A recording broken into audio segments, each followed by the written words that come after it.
Jakarta, kota metropolitan yang tak pernah tidur. Di tengah gemerlap lampu dan hiruk-pikuk lalu lintas, tersembunyi kisah-kisah lama yang tak pernah benar-benar hilang. Salah satunya adalah legenda yang telah menjadi bagian dari cerita rakyat kota ini. Kisah hantu Jeruk Purut, hantu seorang pendeta tanpa kepala yang konon bergentayangan di kompleks pemakaman tua. Malam turun dengan tenang di kawasan Jeruk Purut, Jakarta Selatan. Udara menjadi sedikit lebih dingin dari biasanya, seakan menyimpan rahasia dari masa lalu yang kelam. Di balik gerbang besi yang mulai berkarat dan jalan setapak yang dipenuhi daun kering, berdirilah kompleks pemakaman yang sudah ada sejak zaman kolonial Belanda, tempat pemakaman umum Jeruk Purut. Banyak warga Jakarta mengenal tempat ini bukan hanya sebagai tempat peristirahatan terakhir, tapi juga sebagai lokasi penuh misteri. Sebuah tempat yang tidak hanya menyimpan jasad, tetapi juga kisah-kisah menyeramkan yang tak lekang oleh waktu. Dan dari sekian banyak cerita yang beredar, satu kisah menonjol di atas yang lain. Kisah tentang hantu seorang pendeta yang menampakkan diri tanpa kepala, menggiring pengunjung menyusuri jalan gelap pemakaman dengan tubuh penuh jubah dan leher yang mengucurkan darah tak kasat mata. Konon katanya, jika seseorang datang ke makam Jeruk Purut pada malam Jumat dan dalam jumlah ganjil, kemungkinan besar mereka akan bertemu dengan sang pendeta. Cerita tentang hantu pendeta tanpa kepala di Jeruk Purut sudah terdengar sejak tahun 1980-an. Saat itu, kabar beredar tentang seorang remaja yang melihat sosok aneh di tengah malam. Sosok itu mengenakan jubah seperti seorang pastor, tapi tanpa kepala. Di tangannya tergenggam sebuah benda seperti Alkitab tua, dan ia berjalan perlahan di antara makam, ditemani oleh seekor anjing hitam besar. Kisah itu menyebar cepat. Beberapa warga sekitar mengaku pernah melihat hal serupa, terutama di area yang lebih tua dari kompleks pemakaman. Seiring waktu, cerita tentang pendeta ini makin terkenal, hingga akhirnya menjadi bagian dari urban legend Jakarta. Menurut berbagai versi, sang pendeta diyakini merupakan imam gereja dari zaman kolonial Belanda. Ia mati secara tragis, namun kepalanya tidak dikuburkan di tempat yang sama dengan tubuhnya. Arwahnya tidak tenang, ia pun bergentayangan mencari kepalanya yang hilang. Namun, tak akan satupun dokumen sejarah atau arsip Belanda yang menyebutkan secara pasti tentang kematian pendeta di kawasan Jeruk Purut.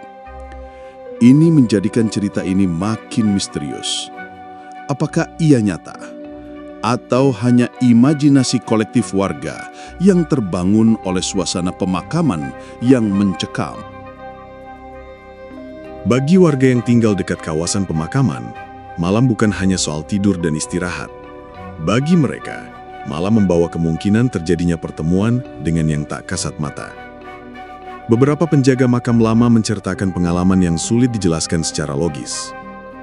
Ada yang mengaku mendengar suara langkah kaki berat, seperti sepatu bot tua yang menyeret di atas tanah berpasir. Ada pula yang melihat bayangan hitam melintas dengan cepat, atau suara anjing melolong panjang di kejauhan, padahal tak ada satupun anjing di sana. Cerita semakin menyeramkan ketika salah satu warga mengaku melihat sang pendeta tanpa kepala tengah berdiri diam di dekat sebuah nisan tua. Tubuhnya tidak bergerak, tapi anjing hitam di sampingnya terus menatap ke arah sang saksi. Tatapan tajam itu membuat bulu kuduk siapapun berdiri. Beberapa anak muda yang penasaran pun sering datang untuk menguji nyali. Mereka datang bertiga, berlima, atau bertujuh, selalu dalam jumlah ganjil. Sebab dalam cerita yang beredar, pendeta Jeruk Purut hanya muncul jika pengunjung datang dalam jumlah ganjil. Mereka yang datang kadang pulang sambil tertawa, merasa tidak terjadi apa-apa. Namun, ada pula yang pulang dengan tubuh gemetar, wajah pucat, atau bahkan kerasukan. Sedikit cerita tentang remaja yang setelah mengunjungi makam ini mengalami gangguan spiritual. Salah satu kisah paling terkenal adalah tentang seorang siswi SMA yang mendadak berubah kepribadian usai berkunjung ke Jeruk Purut pada malam Jumat.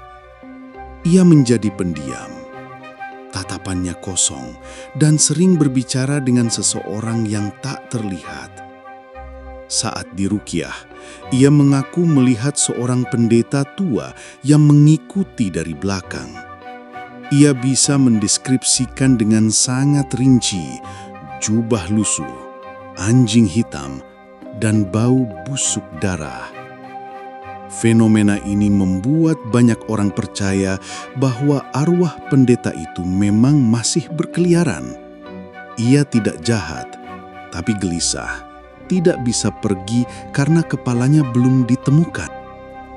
Dari sisi spiritual, banyak ahli supranatural percaya bahwa arwah sang pendeta menjadi gentayangan karena terjebak antara dua alam. Ketidakselarasan antara tubuh dan kepala menciptakan resonansi energi yang tidak stabil. Semacam panggilan yang menarik roh untuk terus berjalan dalam siklus yang sama, malam demi malam. Diyakini pula bahwa lokasi makam Jeruk Purut memiliki garis ley, garis imajiner tempat energi spiritual terkonsentrasi. Lokasi-lokasi seperti ini kerap menjadi tempat manifestasi energi gaib karena mereka seperti terminal antara dunia nyata dan dunia tak terlihat. Beberapa paranormal yang mencoba berkomunikasi dengan arwah ini mengaku mendengar suara dalam bahasa Belanda atau Latin kuno. Namun, pesan yang disampaikan selalu terputus, seperti rekaman yang rusak. Yang jelas, ada kesedihan yang dalam dan ketidaktenangan yang menggantung. Popularitas cerita hantu Jeruk Purut meroket ketika kisah ini diangkat ke layar lebar dalam film Hantu Jeruk Purut pada tahun 2006. Film ini membuat urban legend tersebut dikenal lebih luas lagi, bahkan hingga keluar Jakarta. Banyak yang penasaran dan menjadikan makam Jeruk Purut sebagai destinasi horor bagi para pemburu kisah mistis. Namun, bukan hanya film yang membuat kisah ini hidup. Banyak penulis, YouTuber, dan kreator konten mengangkat cerita ini dalam bentuk podcast, video horor, hingga buku kumpulan kisah urban legend. Hantu Jeruk Purut menjadi bagian tak terpisahkan dari identitas horor ibu kota. Beberapa jurnalis dan peneliti mencoba menelusuri jejak sejarah dari kisah sang pendeta. Mereka mengunjungi arsip gereja tua di kawasan Menteng dan Kebayoran, berharap menemukan data tentang kematian pastor Belanda yang tak biasa. Namun hasilnya nihil. Tak ada catatan resmi mengenai pendeta yang mati tanpa kepala atau dimakamkan di Jeruk Purut. Nama-nama dalam arsip tak menunjukkan keterkaitan langsung. Hal ini menguatkan dugaan bahwa legenda ini bisa jadi hanyalah mitos yang lahir dari ketakutan kolektif, diperkuat dengan suasana makam yang menyeramkan. Namun, di sisi lain, banyak yang percaya bahwa tidak semua hal bisa dijelaskan dengan logika. Seperti halnya kisah-kisah mistis di seluruh dunia, terkadang kepercayaan dan pengalaman batin jauh lebih kuat daripada dokumen dan data. Hingga kini, kisah hantu Jeruk Purut masih terus hidup. Orang-orang masih datang berharap bisa membuktikan kebenaran legenda. Sebagian pulang dengan cerita biasa, sebagian lainnya pulang dengan mata berkaca-kaca dan napas yang tak stabil. Ada yang kehilangan kesadaran, ada yang merasa diikuti selama berhari-hari. Ada pula yang tiba-tiba mimpi aneh, melihat seorang pendeta berjalan tanpa kepala, memegang kitab tua, dan memanggil dengan suara yang tak terdengar, tapi terasa di tulang belakang.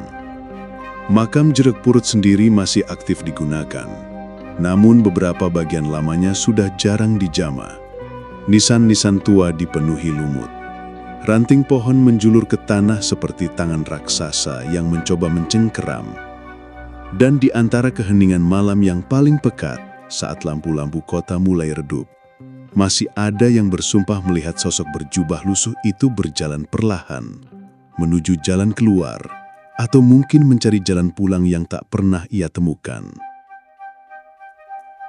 Kisah hantu Jeruk Purut bukan sekadar cerita seram. Ia adalah bagian dari wajah Jakarta yang tersembunyi.